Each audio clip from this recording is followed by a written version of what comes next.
This week, we cover the Antimemetics phenomenon, Confinement's Reboot, 8KCon retrospective, which we'll talk to Naepic about 8KCon and get an insider's perspective on the Wiki's anti-harassment team. Since our last episode, a scientist announced that the sun might be sentient. That wasn't a joke. We normally make up a joke for this bit, but this really happened. It's not even the first time we've done that either. Things like this keep happening. Things that are better than anything we can make up. It'll probably happen again. And again. And again. And again. Damn, feeling lucky. Out above most streets. Us two in these trees. Diamonds on my feet. Caught up in these talks. Circling my head top. Should've been more cautious. Now I got what I wanted. Many I've been here before. Made it out of 11 more. Like my frontal cortex sore. I can't stop, I want it all. Listen up, I'm calling you. I need you to tell the truth. Remember when you wanted to. Remember that I said. That should get us through the opening credits. I'm Kelsey. I'm Cassie. And I'm Noli, the K is silent. And this is SCP Weekly. What have we been up to over the last 2 weeks?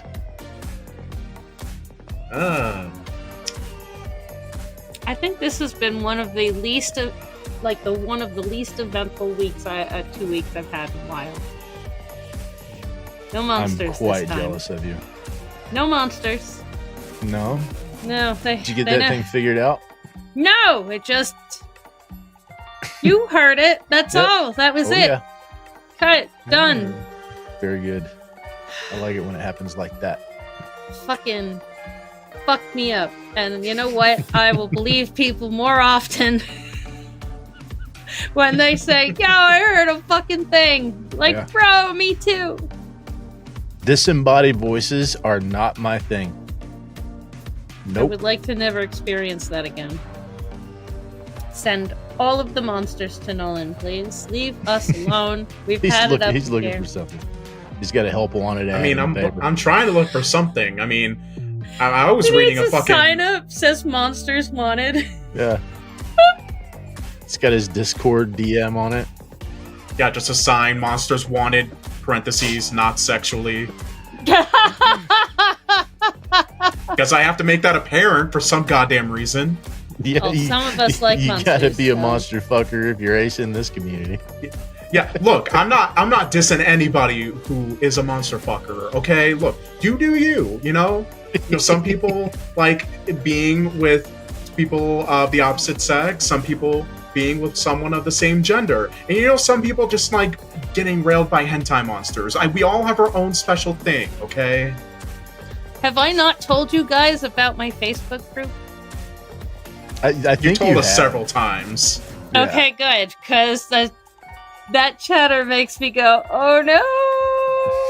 I live with these people in my life! And I love them, but oh god! Yeah, this is not me personally calling out Jadenator on, Ooh. wanting to fuck the Emperor from Baldur's Gate 3, okay? Look, that man is fine, okay? Look, it's not because he's a mind flayer, alright? Having a bunch of tentacles. I don't judge people for their looks. I judge them based on personality. His personality is great. His personality is that he's an evil piece of shit that will manipulate you and likely kill you just if it means it gives him an edge, alright? I'm gonna tell you right now, a good portion of people who want him are also saying, I can change him. They're that group. They're that group. I don't think I can change him. I just like him as is. Look, if you want someone that can be, hey, I can change him, go for Astarion. That dude is you can literally change him. They want the Dark Triad. That's what they're after. He's boring. He's just some lost little vampire puppy. I don't care. I think he's weak as hell. No, I won't stand for that slander. My favorite is, what's the druid's name? Howson. Him. Howson is daddy. Is it because you want to fuck him as a bear? No, it's got nothing to do with that. I feel like it's a little bit to do with that. No, it really isn't. I love his personality that they've given him. Because his greatest power is being emotionally mature. Yeah. Yeah, bro. His superpower is that he has his shit together. At what phase of life does Daddy become an emotionally mature man? Oh, I know. I mean, he's a full elf, so probably a few centuries in his book. Oh, man. Bro.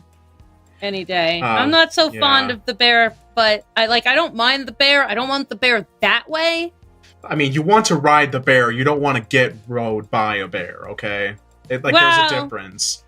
I want the bear and I to be bros, but I only want the man. You only want that man meat. A man. Tell us in the comments, which Baldur's Gate 3 character do you want to fuck?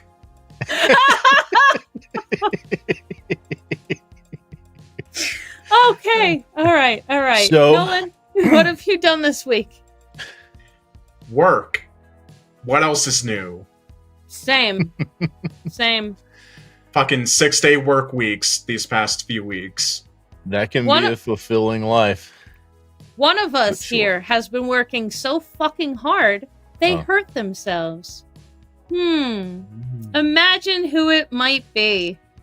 I really... It's what... Wild guess. I don't know. Okay, story time. Last weekend, Saturday, I went to the attic. So I bought an older house. There's no overhead lights in the upstairs bedrooms.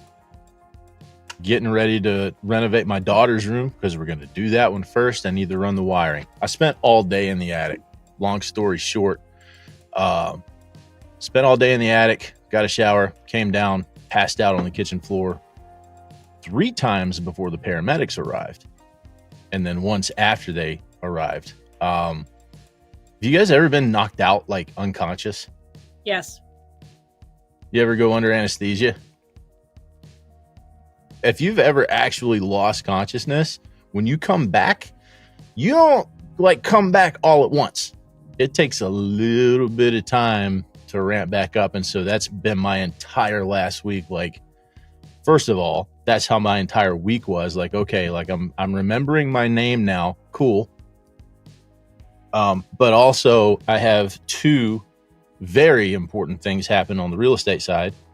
Confinement Comics printed, shipped, showed up. We distributed out to all of the SU2 Kickstarter backers, sold a house, and then still finished what I was doing upstairs in the bedroom at the time. So I'm feeling about 95% now. Still kind of... Leave a comment below if you're surprised Kelsey worked hard enough to fuck himself into a fainting situation 3 times. That's kind of what... All right, sounds like I worked myself into a fainting situation, but what happened was... What had happened was the beginning of good stories. Yeah. I don't know if I've ever told you guys this. I only have 1 kidney. No. Born that way. It's just a weirdo thing. So my body has a weird relationship with fluids anyway. I got put on a new medication. It's a diuretic. I was taking it before bed and going and emptying my body of all of its water without replacing it in my sleep. So that was because as soon as they were like, what medications are you taking? I was like, this, and this. And they were like, do you take that at night? And I was like, well, yeah. I talked to my doctor and my doctor was like, sure. Okay, go ahead. And the guy was like, one of the EMTs, I think, was like, that is the number 1 rule for that medication. Don't take it at night. That's the number 1 rule. Did your doctors tell you that? No, they did not. I have a story like that too.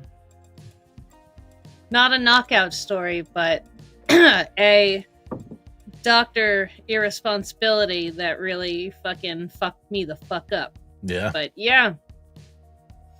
Nope.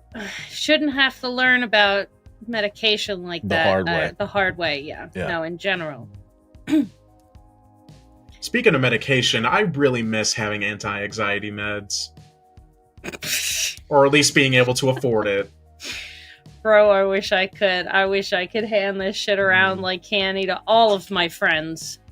Yeah, I mean, it's just, I miss, trying to go to sleep and then not immediately being awake, freaking out and going through horrible scenarios in my head of, being financially destitute because I'm trying to, pay bills, pay my rents, make back, payments from, bullshit payday loans I've had to take out previously just to survive because, I'm not traumatized. I'm not traumatized, guys. I'm doing just fine. I think Nolan has had a week.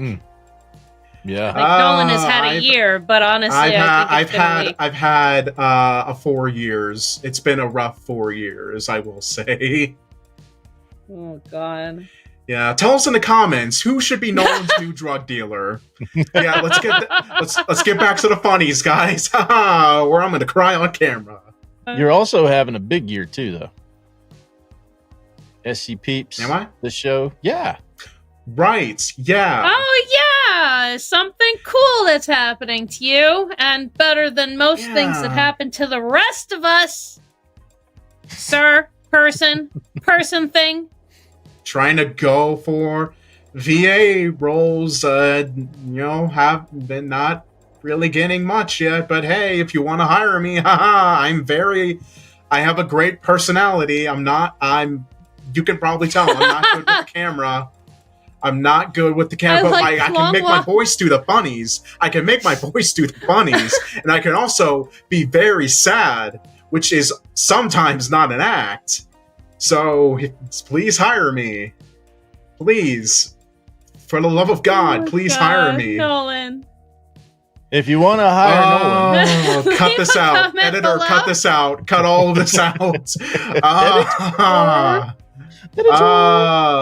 I'm just kidding. Leave it in. The sympathy could really rack me up some points in the future.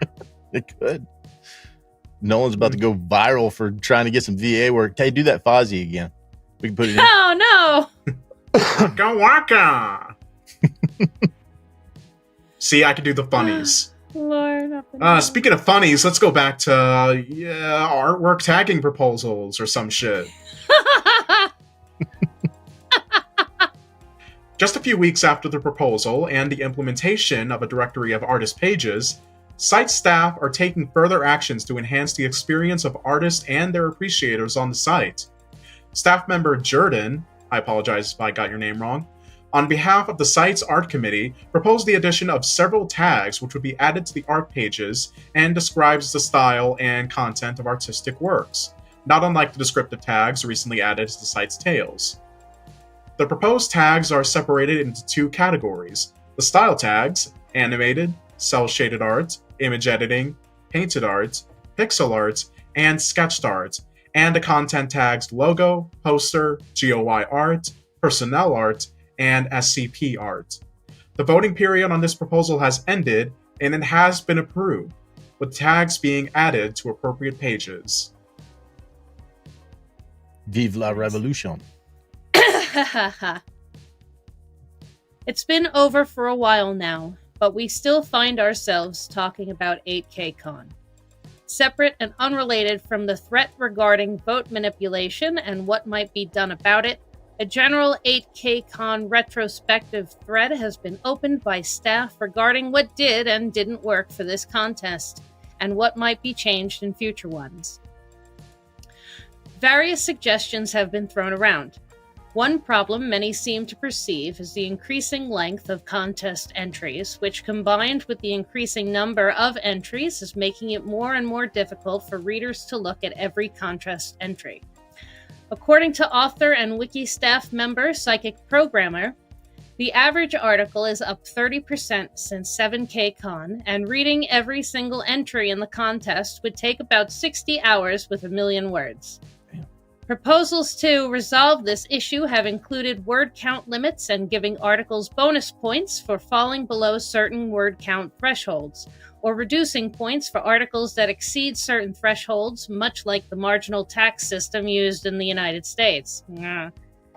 Other proposals have included tools to make slot assignment quicker and easier for staff, and a rule allowing less experienced authors to post early in order to give their articles a chance to be noticed before attention is grabbed by the entries of more well-known users.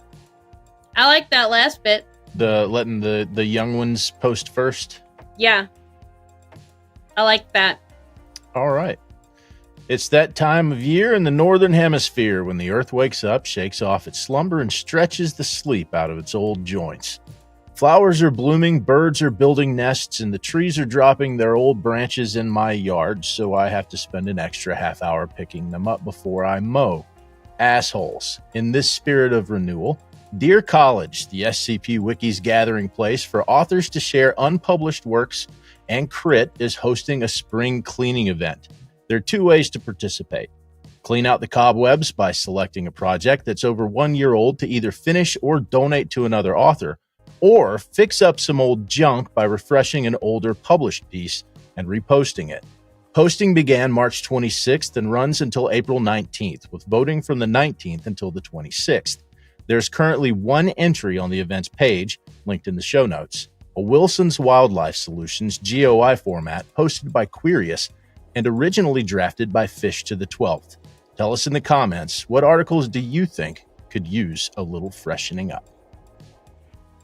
I like that. That's gonna be nice. I didn't see anything on the contest hub about, it just says voting starts. What are they voting for? Are there going to be badges? What will the prizes be? I didn't see anything about. I think I saw something about badges, but I'm not sure. It's a shame because I've talked to authors on the wiki, like published over 50, and they were like, what's going on in Dear College? Like, yeah, there's a spring cleaning thing. You might want to check it out. Yeah. What's going on with new tales and skips these last 2 weeks? There are 18 new SCP articles, with 5 over 50. Nice. By Jack Dragon X and Complete Indie, Dave You Fool, Uncle Nicolini, Pepper's Ghost, and Eldick. There are 11 new tales. We went months and weeks without any over 50. That's great. People were burnt out from that one con, and then we rolled straight into fucking 8K, and now people are reading new shit again. That's fantastic to hear. Yes.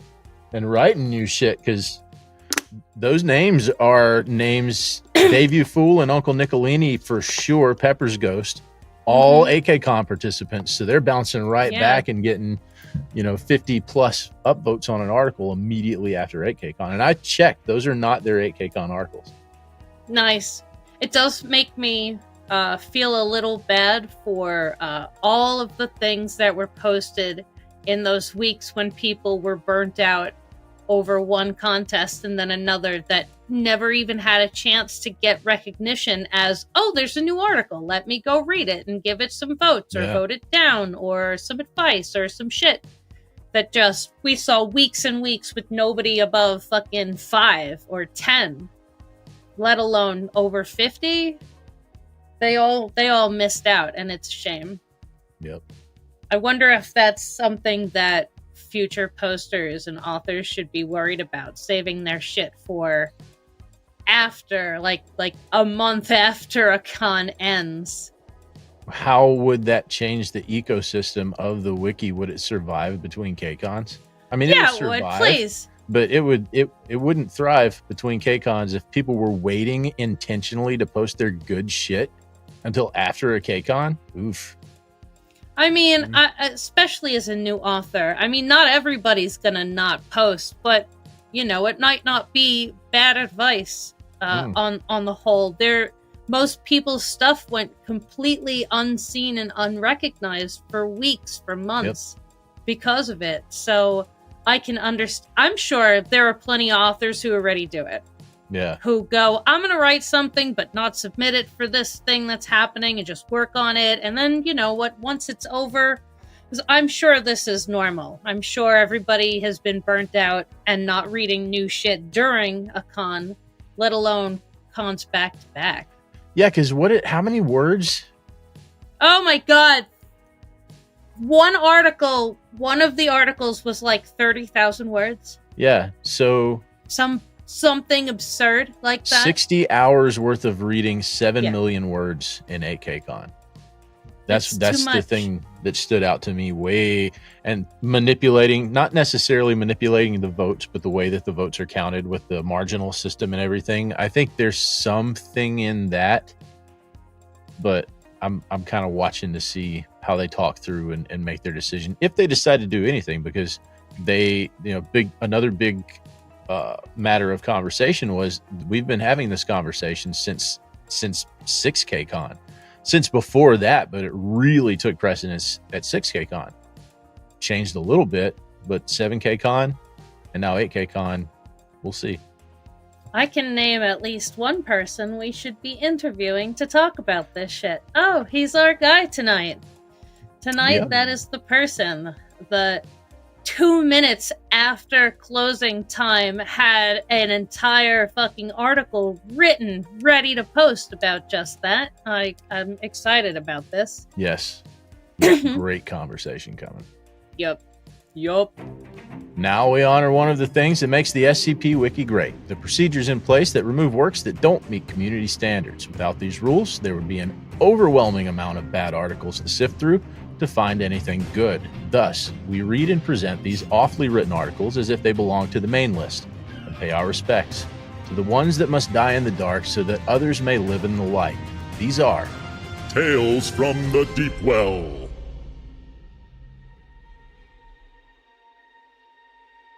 SCP. The blinding rock is a rock that can blind anyone by touching it. It was discovered by a researcher who worked at the SCP Foundation during one of their walks. At some point in the walk, they found a cave which had SCP in it.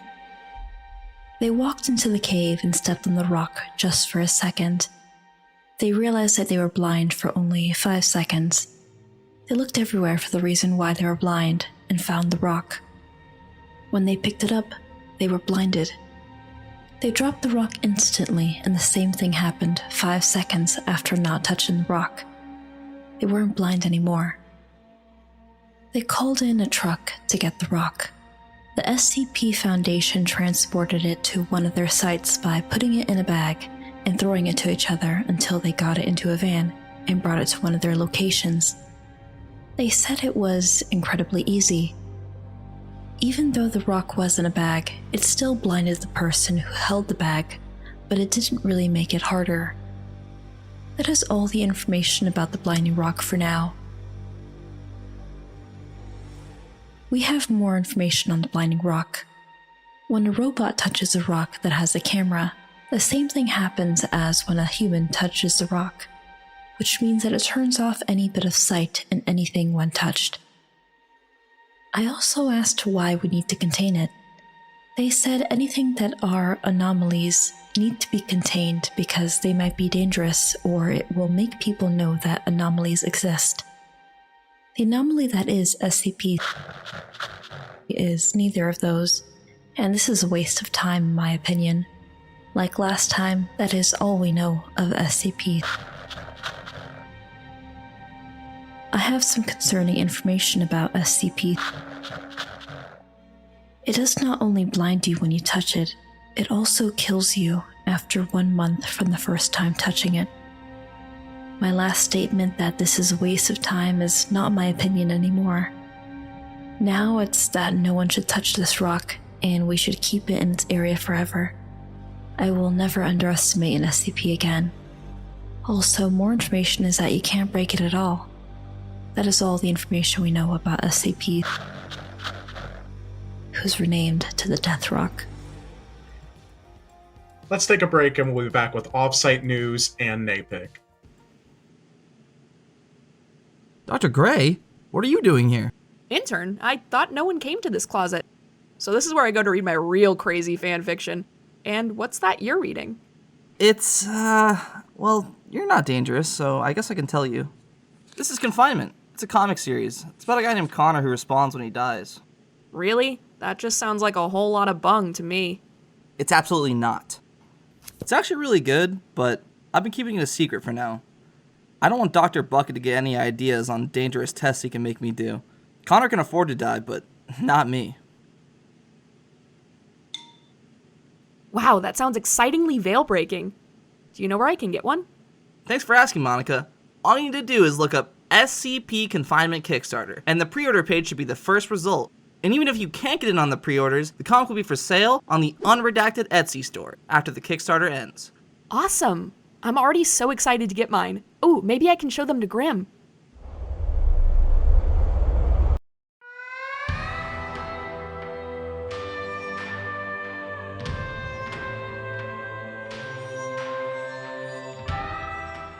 I'm Muckwell, the director of the reboot of the SCP Confinement show. I am working with a team of writers and artists to reboot the show. We are also working with some of the original voice actors such as Shirky, who originally voiced the character Dr. Powers, and hopefully more in the future. And Koshi, writer and creative director of the SCP Confinement comic. We are focused on making the show the best we can. Also, supporters get access to the members-only section of our Discord, being able to talk directly to the team, have priority suggestions, and get episodes up to 24 hours early. All episodes will go to Muckwell on YouTube, along with all previous episodes already being up there. Thanks to our sponsor, Dado Computer Technology. One day, Dado nephew is say, Dado, you must get new computer. Cloud computer is future. Dado find this preposterous, as Dado computer is fine. However, Dado cannot fall behind to competition. So Dado is create computer with cloud like the Bezos. And if you like this content, then hit the subscribe button and turn on notifications for the channel. If you're watching on YouTube, that's what the algorithm likes, and it would really help us get the word out about what's going on in the SCP community. If you want to support us beyond that, you can sponsor the show at patreon.com/scpweekly for as little as $2 a month. And we're going to be doing some really cool interviews over the next couple of months. Ip next week, one of the longest standing and most prolific authors on the site, DJ Cactus, the based god himself, and Mike Vale, one of the directors of the podcast Cabin Tales. Heavy lineup coming up. Tonight, we're talking to Naepic. All right, Nolan, your time to shine, brother. I know you've been waiting for this all week. This is the moment. Yes, this. Here we go. And I specifically asked Kelsey that I be the one to talk about this. This is you, bro. Kelsey. I'll be damned if I wasn't going to be the one to talk about this. Kelsey. Yeah. I'm kind of insulted by that. When I first became your patron, what's the first thing I asked you to fucking do? Was it not Antimemetics, or was it? I thought it was Omni-ROM. Was it not Antimemetics? No, it was Antimemetics. I begged you to do all of them, and you did. But then I got on your shit by doing a higher tier and throwing cash at you for a Omni-ROM that wasn't nearly enough money for the privilege. However, Antimemetics is my fucking jam. I can't fucking... It's so good! Who are these people? How did they get so good? How was this so good? I can't. I'm okay with the and animated it's old stuff. Like, too, it's cute. As far as stuff that's on the wiki, it's older. Yeah. Stood the test of time. The other short films by this person have done watched a million years ago. I'm okay with the animated stuff. I think it's fun. I think it's cute. It's just generally not for me. This shit is. It's it. Yeah. But Cassie, the one question our viewers might be asking is, what the fuck are we talking about right now? I don't know, Nolan. Why don't you tell us? Well, here's the thing. There's been a new live-action SCP series that has recently released on YouTube called There Is No Antimemetics Division. A new 4-part miniseries based on the storyline of the same name created by wiki author Quantum. The series was created by Andrea Joshua Asnikar, I apologize if I butchered your name, who also created several other SCP short films based on others like SCP-2951, 10,000 Years by DJ Cactus. Andrea is a huge fan of the SCP Wiki, and when he made this, he really wanted to do right by the community by giving the best possible adaptation to one of the community's most popular storylines. And in my opinion, they definitely succeeded. The cinematography in the series is damn near immaculate, and Andrea gives all credit to that to their director of photography, Alistair Duffield. Again, I apologize if I butchered the name. Who created that much high-quality filmmaking on practically a non-existent budget. Like, if you have seen this series and you think, wow, the cinematography is top-notch, they did that on nearly nothing. Like, the DOP was literally that talented to make it look that good in the editing process. And the casting is also a major highlight of this project, especially that of actress Tanya Schneider as the lead Marion Wheeler, who brilliantly brings the story's lead character to life. Also, it seems that her performance might have awakened something in some of the community, if the fan cams of her performance on SCP TikTok calling her Mother Wheeler is of any indication. Tanya, if you're watching this, I cannot apologize enough on behalf of this community for what you must now suffer through. I'm surprised that doesn't say Mommy Wheeler instead of Mother, but... Well, they gotta be respectful, you know? Either fucking way. Yeah. Either way, though. No. Brilliant actress, you know, guys, but just rein in the horny a little bit, okay? Just calm yourselves. We just got this show. You want to frighten them off? I will find you. 90% of us have mommy issues. That's not a thing. That's not a secret, okay? It's no secret. But we gotta rein it in, guys, alright? Just don't scare them off, alright? If we have to recast this fucking character, I'm gonna be so mad! Yeah. The first episode was released last Wednesday, which combined the first two tales of the canon, We Need to Talk About 55 and Introductory Antimemetics, in what I honestly believe was a brilliant way to connect them as one narrative, to give the first introduction for this series, and also probably for SCP as a whole for newcomers. Mm-hmm. The first episode currently sits at, let me check real quick, because it's still going up, at 118,000 views, which is amazing since yesterday when I was writing the script, it was originally at 25,000 views. Part 2, covering the tale Unforgettable, That's What You Are, premieres tomorrow, April 3rd, after this episode is released. Link to the series is in the show notes of this episode. Guys, I cannot stress this enough. Go subscribe, go watch, share, do whatever it takes, alright? This series is incredible, and the creator, the director, the cast, everybody needs to blow up because of this. Regardless of what they're going on to do later, they are giving something to the SCP community right now that we've never had at a level of quality that we haven't had. Guys, boost these dudes. We've gotten a good couple of things. A nice little handful of live action things.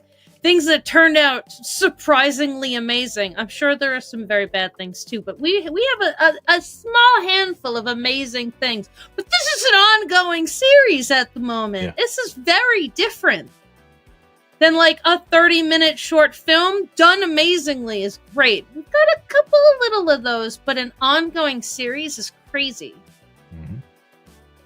Yeah, and currently I think this is actually episode 1 is the most popular video that these guys have made on their entire channel. Way to go, SCP community. Yeah, like I think the second most viewed is the 10,000 Years short film, which is I think like just over 20,000 views. It's very good. Please go watch their other shit. Yeah, absolutely. Like, watch it and like it. Even if you don't like it, do it because we told you to. And subscribe. Yeah. That's what the algorithm likes. Subscribe and turn on notifications. comment, like, Again. and subscribe on their stuff. That is Andrea Joshua Asnakar. Again, I completely apologize if I butchered your name. On YouTube. And you can also follow them on Instagram as well. I would love to see so much more from these people. How did I get to have to read the one where A, I just said, about animated, and B, I don't like the young man. I don't agree with it. It is not my headcanon. It sucks. I'm still stuck on fucking Scranton. And no one can tell me otherwise, okay? No one! I actually have to agree with Cassie on this. Tell us in the comments if you think Cassie's living on the fringes of reality, thinking that Scranton is the way to go. And Cassie will respond and tell you that she's been on the fringes of reality for the last 20 years or so. Ish. All right. And a 3D animated short film simply entitled 106 has been uploaded on YouTube. The bulk of the 30-minute short is an adaptation of Dr. Gears' tale, The Young Man, but the short has a framing device about a woman being pursued by SCP-106 in the modern day. The short ends on a cliffhanger and a to-be-continued screen, promising a part 2 to this series at some point in the future. Unfortunately, seeing as the trailer for this film was released a full 17 months ago, we may have to wait a while to see another release. Well, that sucks. It's a shame. The biggest early indicator of success is episode 2. Like, cool, episode 1, you got it. Can you do it again? You gotta follow up on that. If you can do it again, you can do it again. After a couple months, that shit gets forgotten by the people who loved it in the first place. That many months, too, that can be a... Something else comes around and grabs their attention. And that's... Antimemetics! Antimemetics, yeah. But hey, don't write these guys off yet. Still better things are coming from the world of SCP YouTube. A YouTuber called Muckwile has announced a reboot of the series SCP Confinement, originally created by Lord Bung. The series is bringing back original members of the Confinement team, and in another big development, the team announced last week that Koshi, the writer and illustrator for the Confinement comic adaptation, has been brought on as a writer for the series. The series is planned to pick up at episode 7 of the original series after the Infinite IKEA, and according to the team's first announcement, the first episode of the rebooted series should air in December. Oh, but December's so far away! It is. Takes a while. I want it! Takes a while to make it. Oh my god, it's like 8 months from now. That's lifetime, Nolan. You tell me, how much stuff can happen to us in 8 months? Oof. A lot. Quite a bit. It's like probably 5 years and dog years. But right? you know, we don't even know who we'll be by then. You've got Antimemetics until then. There's so many things to look forward to. Mm-hmm. True. And this show. And while we're talking about you. YouTube, don't sleep on Paper Doll Wizard. I think people are out there sleeping on Paper Doll Wizard. That fella is they absolutely brilliant. That's like original content. It's SCP MTFs, but they're clones, and they get into some, like, I don't know if they're in like North Dakota or Canada or something, but they get into those kind of hijinks up there, and it's fucking hilarious. Don't sleep on Paper Doll Wizard. But seriously, guys, go check out Paper Doll Wizard and his series SCP Rookies. And Harry Blank, I know you don't watch the show, but if you're looking for somebody to do an animated tie-in to your side up there in the Great White North, Paper Doll Wizard, I think his style fits your writing. I think it would actually go together pretty damn well. Speaking of the Confinement Comics, the series has successfully published its second issue, titled Connor Turns Into a Log in This One. Backers received their copies this week, along with a baked-in e-pilot following an agent of the Ethics Committee as he presumably investigates Connor's treatment at the hands of the Foundation. Additionally, Koshi announced that for every $1,000 in Kickstarter funding, he'll create a new limited sticker design that he'll include with every Kickstarter reward as long as the stickers last. Confinement Comics number 3 is currently in work, and the Kickstarter is live with over $1,200 in support in the first 3 days. Woo. We'll put that link in the show notes if you want to check out Koshi's comic while you get ready for the series reboot in December. I was going to say, if there's anything about us autistics, is that we like stickers. Yeah. I'm into the stickers. Koshi made that sticker announcement, and it was like row after row. What did I just say? Of exactly what you just said. And I was we like, like hey, Kosh, stickers. I think we might have hit on something here. How fast did I fucking buy your sticker and slap that bitch on my laptop? How fast did I claim it as my own with that mug too? I was send me the sticker. I get a sticker. Yeah. Send me the sticker. And so we're buying them like 500 at a time. And we're just, anytime somebody buys a comic book through a Kickstarter, boom, it gets the sticker until they run out. And every new $1,000, he's going to make another design. Another sticker. Yeah. So that the first design. It's a stretch goal.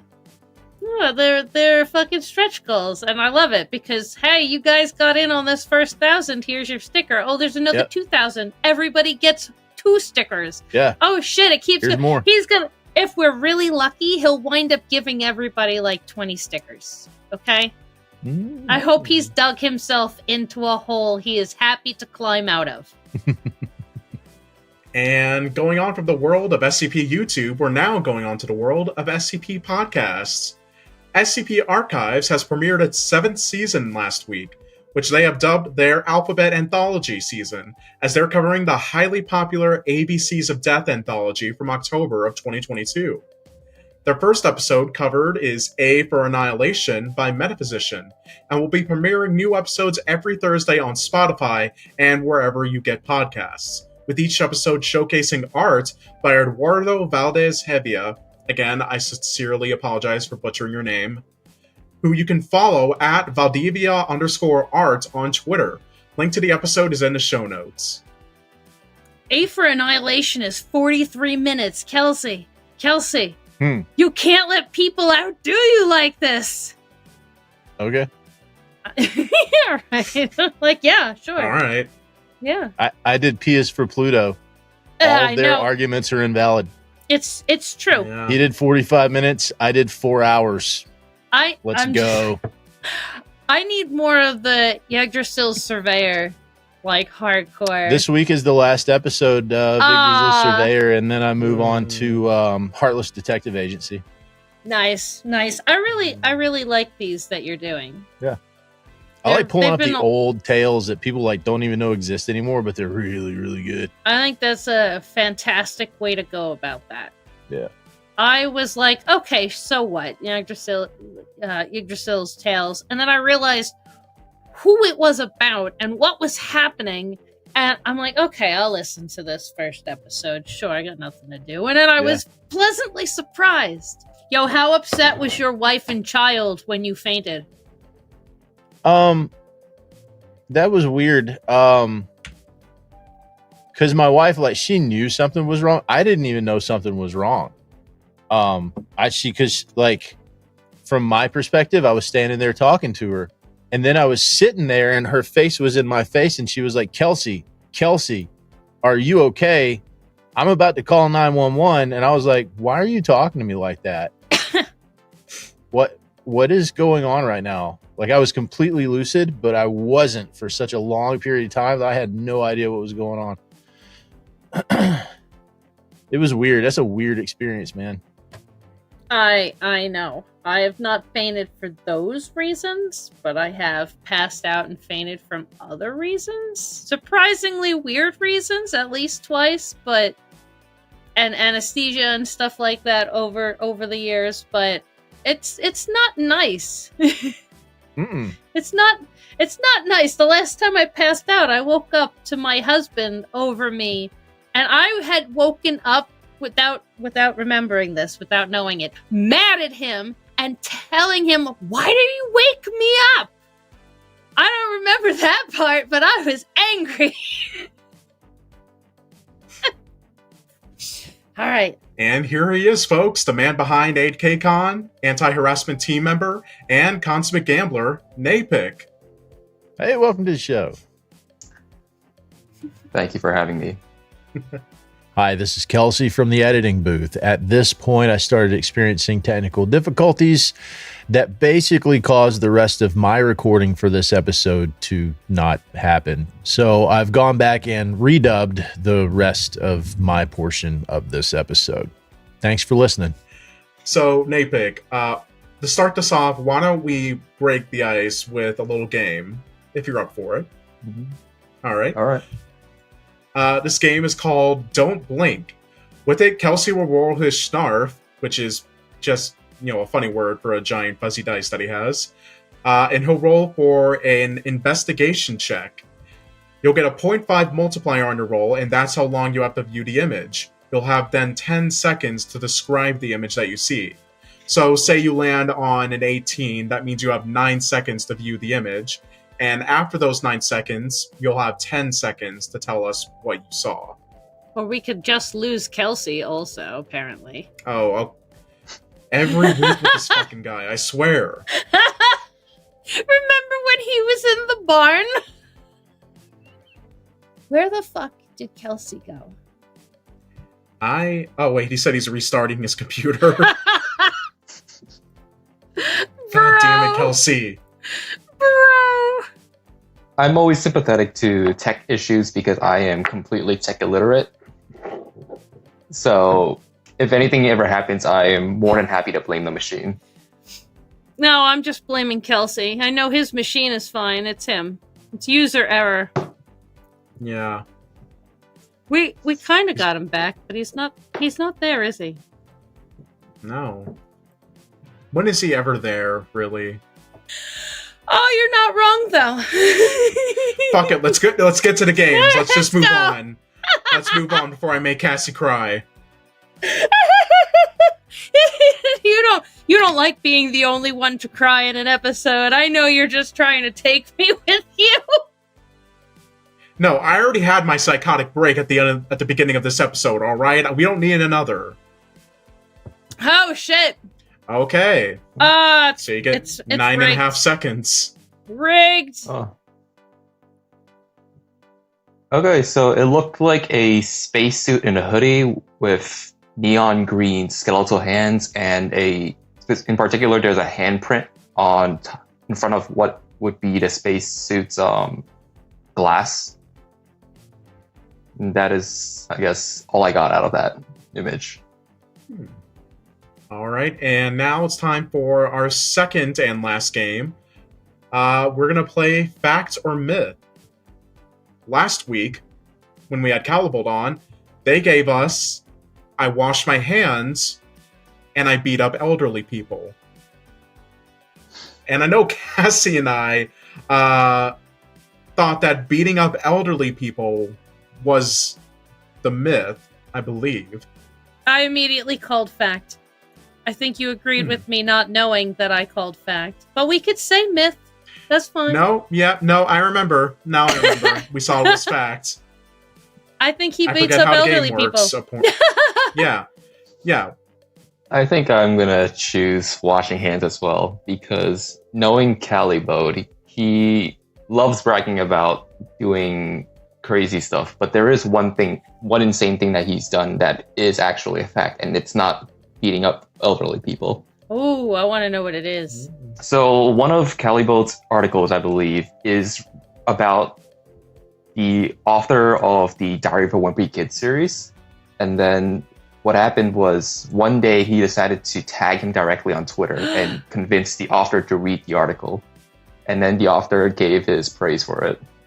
I chose elderly people because I like to be argumentative sometimes. So I choose to believe he beats up elderly people because clearly we all know what the real answer is, and it's that he beats up elderly people. As soon as I just thought he beats the shit out of boomers. See? I don't think it's just any elderly people. Maybe it's elderly Nazis. Could be. so lame. I picked elderly people just because it sucked so much. Now I'm mad at him. I wanted there to be like grand stories involved. Like instead of washing his hands, he like holds them over an open flame to cleanse them of their germs, like some shit. And Nolan went out on a limb. Callie, we thought that you were going out beating the shit out of elderly Nazis, man. Come on. And now, Naepic, will you please tell us your fact and myth that you brought with you today? And it will be up to us to figure out which is which. So, statement 1. I became team captain for less than a day, where my only action was figuring out how to quit. And I changed my university major to English because I failed my freshman STEM courses. What team? Yeah, that was my question. Licensing team. Oh. I think I also will go with STEM. I really like the my only action was figuring out how to quit. I'm picking team captain as the fact because that's fantastic. I can see that happening. I do understand the changing the university major to English. I get it. STEM is fucking ridiculous. However, I would like to headcanon this my only action thing. Yeah, listeners, you can respond to that on our Twitter poll. Tell us what you think. We'll find out the answer next week when we have Ip on. Ip, ip, hooray! Interview time! Naepic, you did an incredible amount of work to make 8KCon happen. Once it was over, did you do anything special to celebrate?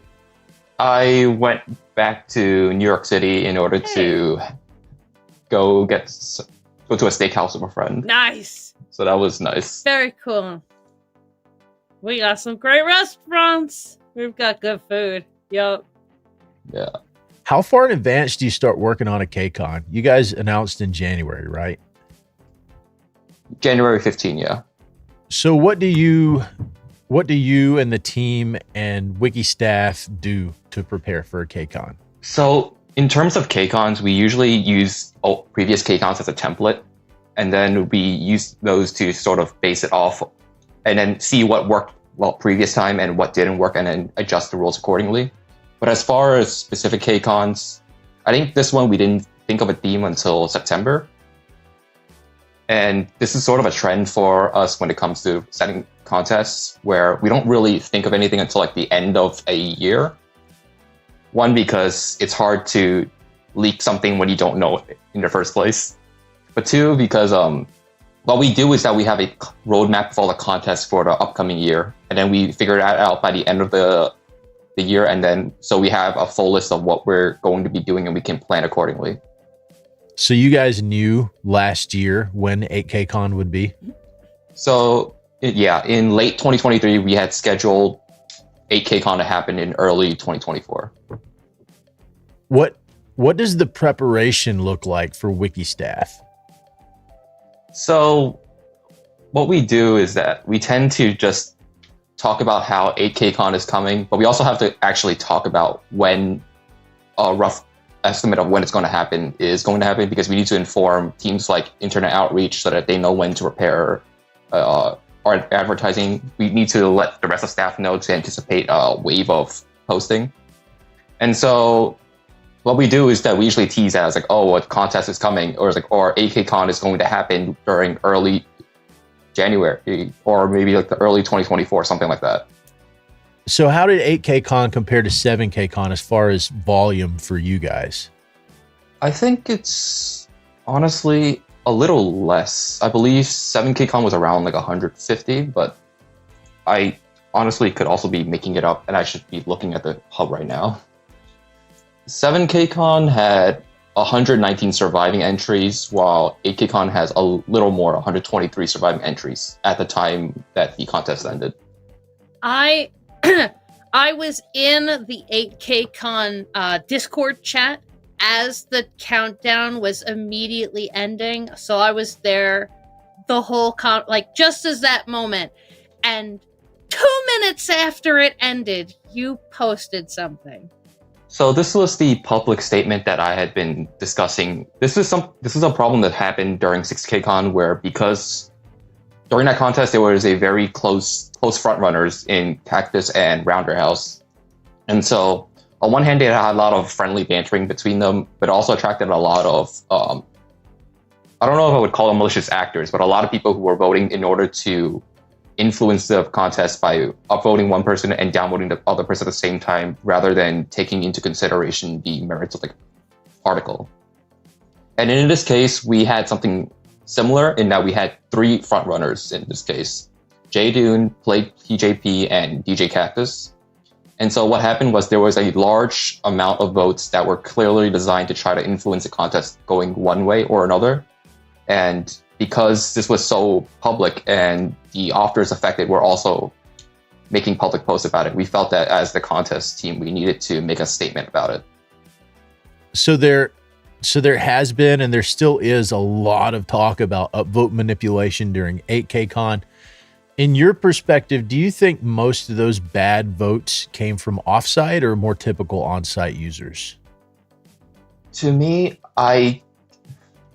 it's hard for me to make a call like that because I am cognizant of what my standing in the community is like and what my words may affect people's beliefs. Like, for example, I needed to make it clear that even though there were a number of votes which were adjusted were from international communities, I could not use that as a justification for accusing a concentrated effort from international communities because of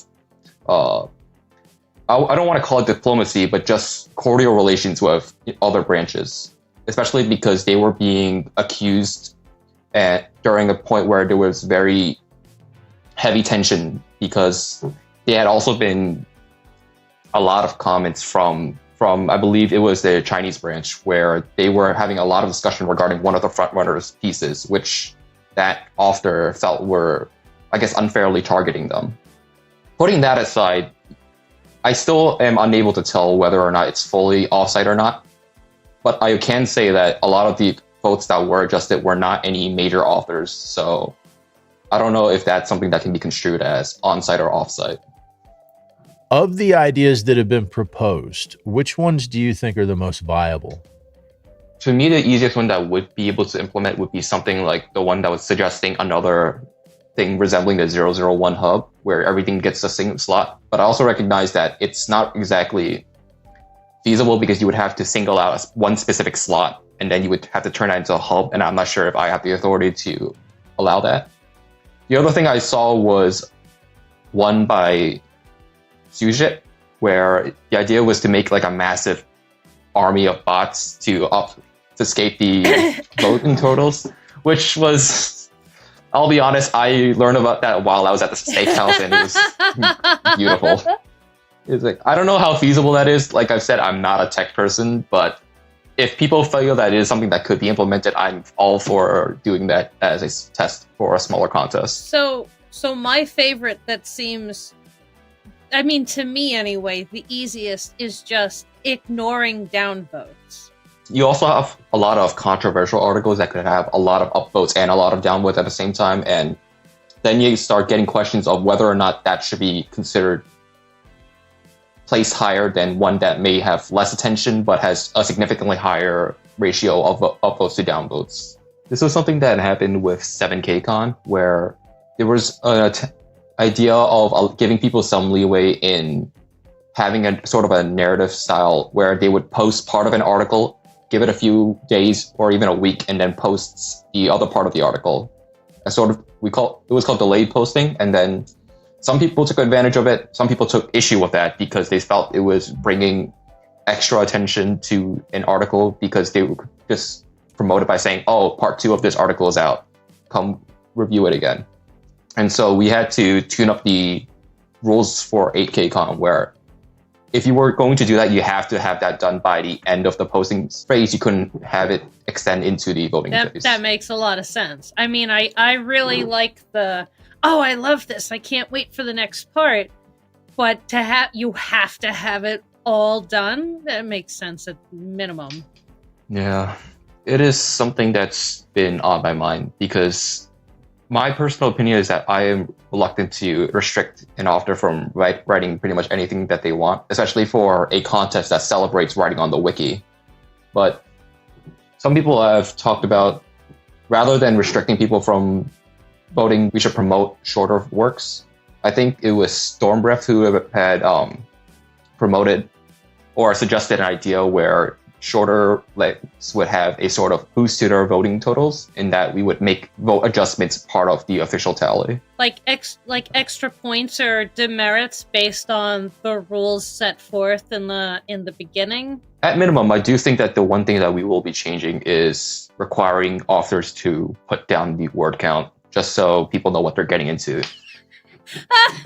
No, that's fair. Because I didn't know what I was getting into in a couple of those. Okay, so when little baby Naepic joined the site 6 years ago, who did he look up to? I'll be honest, I didn't have a favorite author at the time. So I was exposed to SCP via a channel on YouTube called Tat's Top 10 Videos. I wasn't actually exposed to a lot of works on the wiki, so I had to read by myself, but then I also didn't see a lot of works. So I think the one work that did stand out to me was Quantum's SCP-3125. That was my favorite for a while. But as I started writing, I didn't really have a mentor or anyone to really look up to until I was on the forums for a little bit, and then Rock Teeth Malphite just picked me up and then put me under his wing. Did you ever collab with Rock Teeth? Sadly, no. By the time I began branching out into looking for collabs, I think he was ready to leave the site. Did you have proper mentors in your early days on the site? In terms of writing, no, but in terms of staff work, there was definitely Procyon Loader, who was one of the older licensing captains who basically guided me through everything. There's Eleni Fish Truck, who another licensing mentor, and she basically helped, I guess, keep the team afloat for almost an entire year by herself, now that I think about it. Zin, in particular, was someone who helped me out with trying to find my footing while I was working on forum critique. Tell us about your wiki staff journey. How did you find yourself on staff? So I first started working as staff on forum critique, and then I joined the licensing in maybe the dumbest way possible. So I was on IRC chat with a friend of mine, Crashington, and then we were kind of just fucking around one day until we noticed there was some SCP stuff on, I believe it was Amazon. And so we joined the channel for licensing and then just brought it up. And then we kept finding more and more stuff. And then I think Procyon Loader just decided he didn't want to deal with us at the moment. So he just said, do you guys want to join a team? And he was like, sure, we'll do it. And it was just like that. We were on the team. I don't think we ever did anything with those links that we found anyway. So you're the first member of the licensing team that we've had on the show. What does licensing focus their efforts on? Off-site stuff, on-site stuff? So I think it depends on who's leading the team. While I was leading the team, I was focused more on making sure the site itself was more clean than actually focusing on off-site things, because I felt that it would be hypocritical of us to go after other people for licensing issues when our site itself wasn't that squeaky tune by itself. Yep. But we also have different subsections of the team, some that devote themselves toward communicating with off-site individuals. For me, I mainly focus on image work on the wiki, so I prefer to deal with more on-site stuff. And then you have some people who focus exclusively on license boxing. Can you tell us, what are the top 3 worst licensing mistakes you've seen members make on the wiki? Okay. Number 3 would probably be the standard using a copyrighted image and then openly acknowledging it. It's like, okay, what the hell are you thinking? Why are you admitting to this? You an idiot. Yeah. Yeah. Number 2, I guess, would be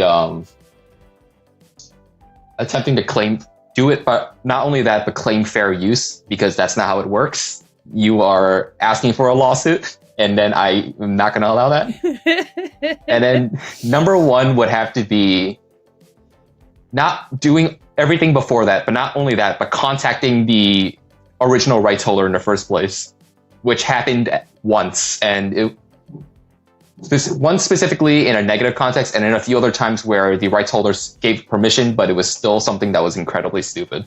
We could bleep them out. We could redact them. So you know SCP-3008, right? Yeah. The Infinite IKEA? Yep. What happened was someone contacted an IKEA representative about it because during that time they were going after the SCP-3008 game.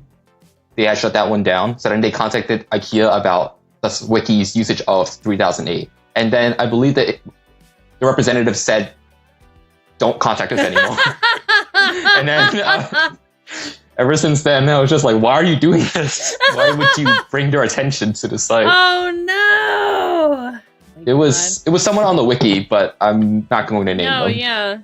So does your stuff have to do with all of the AI art and stuff like that that's been going around? Sort of. So we have the ultimate say in what images do get allowed on the wiki and not. And then the AI stuff got pushed while I was sort of leading the team at the time. The way the team worked is that we had to verify every image manually, and so we couldn't do that for images that were generated by AI because we didn't have access to the data sets. So I said, because of this, I'm going to call it something that we don't know for certain, and the way that we ruled things that we were uncertain is that they weren't allowed on the wiki. I get the AI art. I might, feelings about it, legalities, stuff like. But using AI to write an article, like, it's gonna fucking get you anywhere. I don't get that one. I don't understand it. Schools use plagiarism tracking programs. Does Wiki staff use something like that to sniff out AI work? So sometimes we do use them, but we are careful not to rely on them too much because as a machine, it's fallible, and then we don't want to have false positives or false negatives. There are indications of a lot of AI-generated content does tend to have hallmarks of it because of when their data set was introduced. So then they tend to output out the same or similar sounding messages. And a lot of people tend to not edit it because at that point you would be putting in more effort to try to make it your own rather than writing your own article. I don't get it. What do they think they're gonna get out of it? It's not like it's going. As good as mine. It's not like it's gonna pull out AI version of Rounder House or something and make them the next big fucking thing. Like, that's impossible. They're dumb. Okay. They're very silly people, and they should all be slapped in the face. Is there anybody who isn't around on the wiki anymore that you miss? There's a few. So there is an article that I had collabed with two people. One of them was Crashington, who I mentioned earlier. The other was the Mighty McBee, and both of them have left the site by now. But so they are perhaps the people I miss the most. But Rock Teeth holds a special place in my heart because he was the one who sort of took me in when I first started on the site. And one of my articles was sort of a tribute to both him and the forum critique team at the time. What article was that? May I ask? It was a tale called Thank You Reviewers. Nice. Okay, good. AHT. Wonderful. So you're on the AHT, your anti-harassment team. Can you describe for us what the team does and walk us through its inception, where it came from, and why? So anti-harassment team, as the name implies, deals with cases of harassment against individuals. And generally, we usually get a report in our DMs or one that's given to a staff-owned account specifically for anti-harassment reports. And generally, what happens is that we review the evidence. We have a group discussion over whether this evidence has merit or not, and whether the accused should be punished or needs to be removed from the community in any way. And the sort of this team kind of has to tie in with staff in general in the early days, because I think it's sort of obvious at this point, but staff in the early days of the wiki were kind of assholes. We've heard that quite a few times. What would happen is that a lot of stuff that happened in the old days would not fly nowadays. You would have a lot of people kind of being dicks, harassing people, but a lot of it would also get hand waved away. It's like, oh, this is just this culture we came from. Oh, this is just people goofing around. What forced a change was, I believe, the Mr. Wilt case, which was a case where a user, I believe, blackmailed several women on IRC in order to engage in, I believe, some sexual behavior with him. And so that was considered a point where the staff at that point decided was too far even for their standards.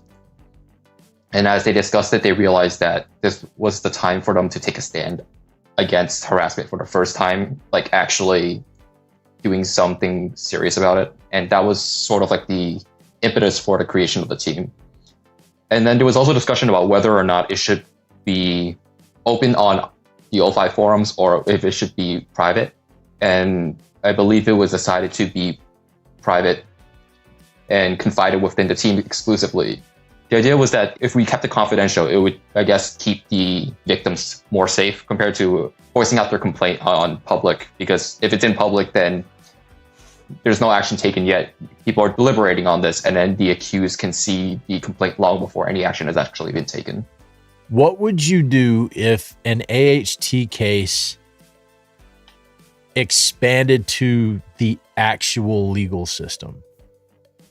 So thankfully, we've never had this situation come forth, but obviously we would have to defer to any genuine legal orders.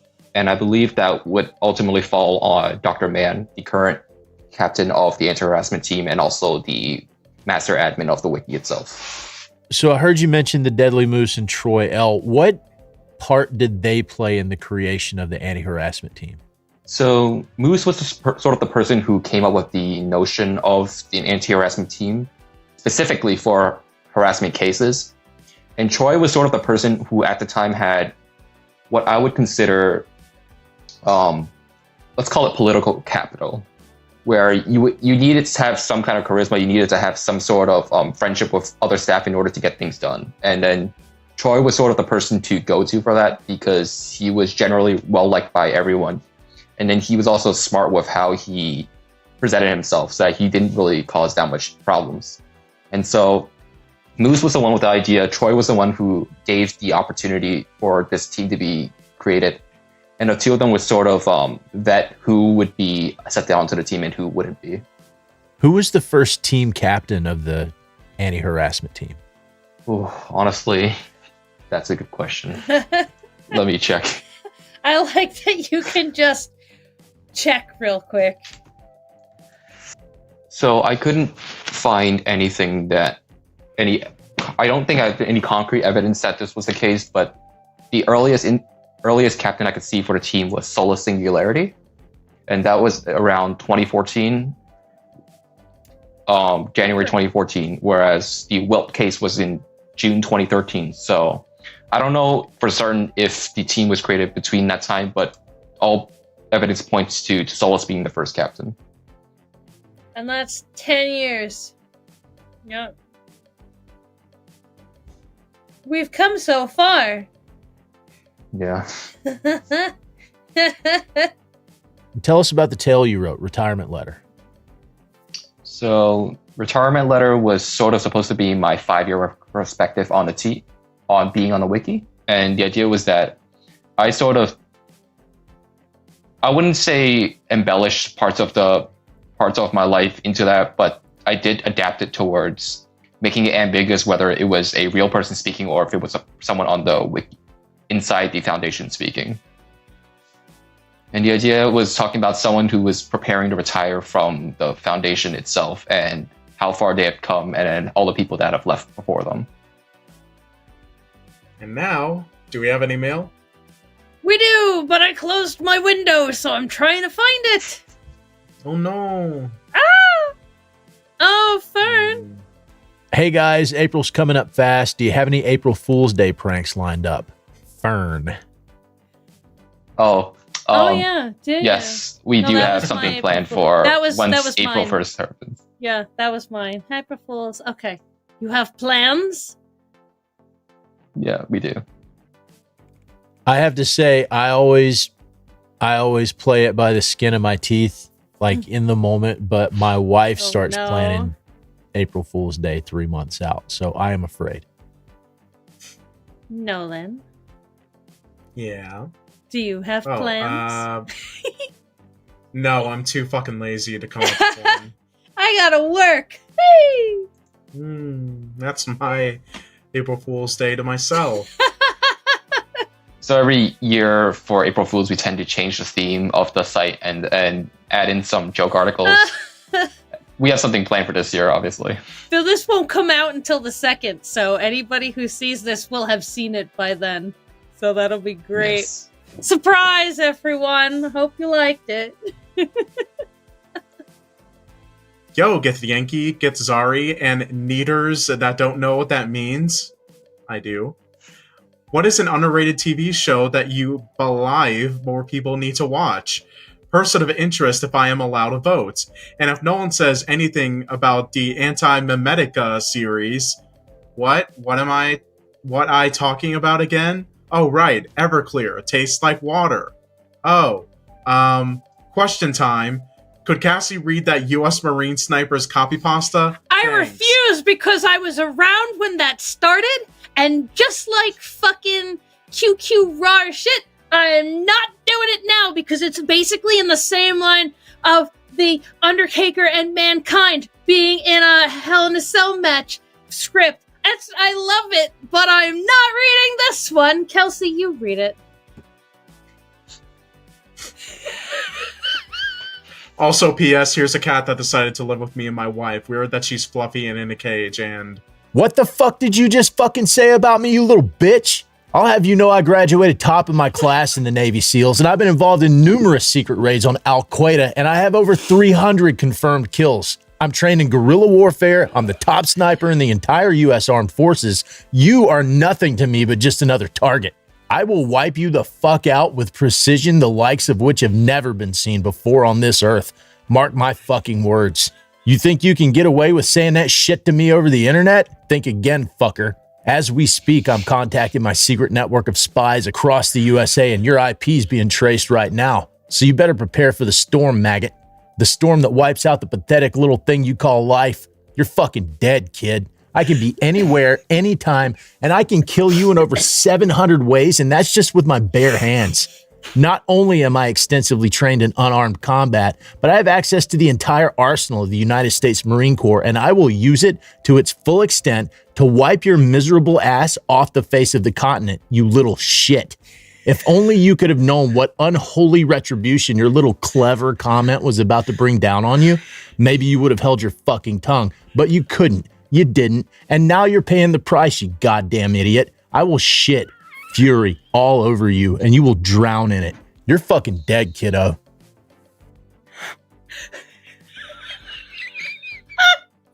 Fucking crying! That was one take. That was way too good for one take.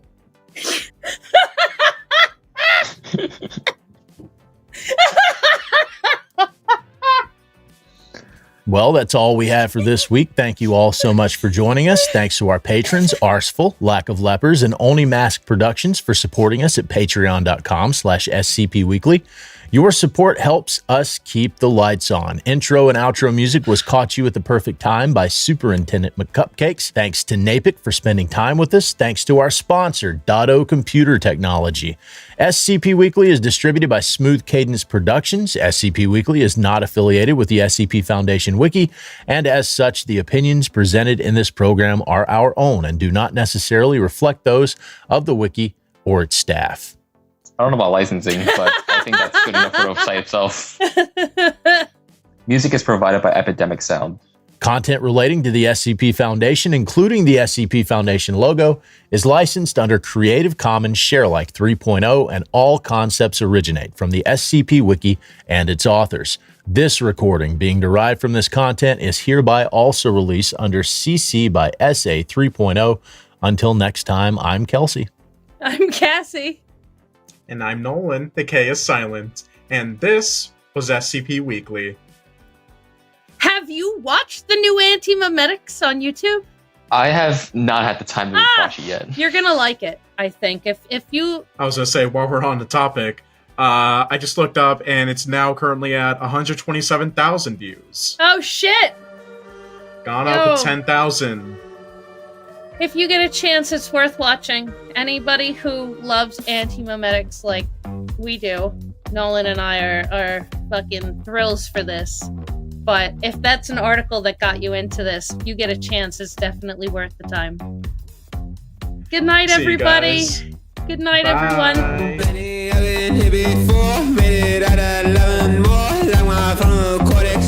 I can't stop, I want it all. Listen up, I'm calling you. I need you to tell the truth. Remember when you wanted to. Remember that I said was you. Got you at the perfect time. I was watching it then. You know what you wanna do, but I can never be your friend. Got me reading between the lines. Girl, you got me so blind. You know what you wanna do, so I can never be your friend. And the men don't we kinda turn around, eat your greens. When you fight, but you do be clean. Then you come to the bed and you love feel dirty. It's everybody sweater drops, you're real keen. Bring it, let me get your juiciest piece. Can't remember when I've had the same please. The shops of the club never had no boundary. How's it gonna be? Wanna eat these centipedes? Where we gonna go? You're gonna need these calories. Giving me a treat to refill these batteries. Then you only them on your knees, there's no way to dream. Ooh, it's sneaking up on you. There's nothing you can do. There's things about the boom. Ooh, it's sneaking up on you. There's nothing you can do. There's things about the boom. I lose control when you do it like that. And God, you love when I go mad. Got you at the perfect time. I was watching it then. You know what you wanna do, but I can never be your friend. Got me reading between the lines. Girl, you got me so blind. You know what you wanna do, so I can never be your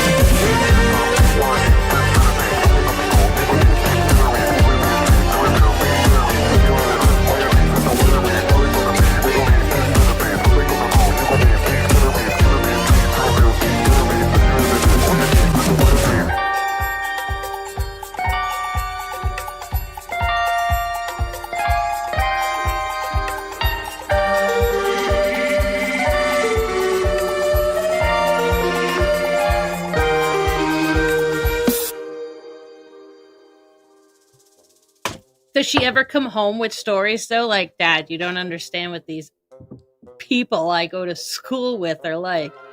Sometimes. I mean, when I was growing up, I never really told my parents fucking anything unless they asked. Like, No, please. yeah, it's like, if I don't have to tell you shit about what's going on, because, like, my mom will put it in a way as like, oh, I you're have a keeping secrets theory. from us, and I'm just like, no, I just don't care. I don't care enough about my own life to share it with you. Nolan, I have a theory about that. What? This is, though, like Kelsey and his child, this is what happens when you like your parent. Oh, that makes me feel good. That's what happens when you're a good parent. Yeah. Ew, imagine? God, I could never. Can you imagine having a genuine good parent that, you know, own ups to their own faults and genuinely tries to form a connection with you? Could you imagine being raised halfway decently? Couldn't be me. I couldn't even start that sentence right.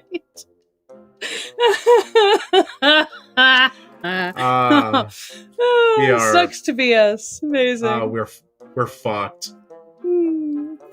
But it's turned us into the fantastic assholes we are now. But now we're amazing. Now we have a podcast. Yeah, right? Aren't we special? Yeah. Three autistics with a podcast. Near. I'm the Fozzie Bear of this podcast. Oh, God.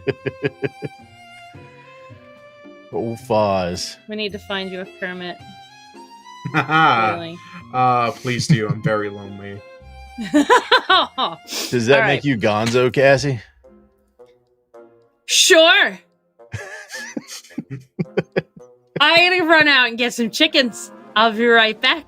I've been waiting for this moment. An excuse. We just asked our viewers on social media, what member of the Muppets do you think we are?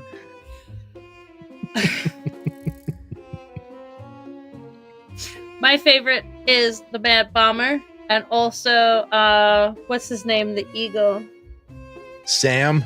Yes, I love Sam the Eagle? I love the Eagle. Mad Yeah. Bomber and Sam the Eagle are my favorite. I don't don't know remember. why, but oh, and Fuzzums, Sweetums. Fuck, his name Sweetums. Sweet. What was Sweetums? Sweetums. Here, I'll send you a picture. Oh, Cut. that's Sweetums? Oh, yeah. Okay, you looked him up. Yeah. Yes, does Sweetums. I love Sweetums. I like Sweetums too. He was great.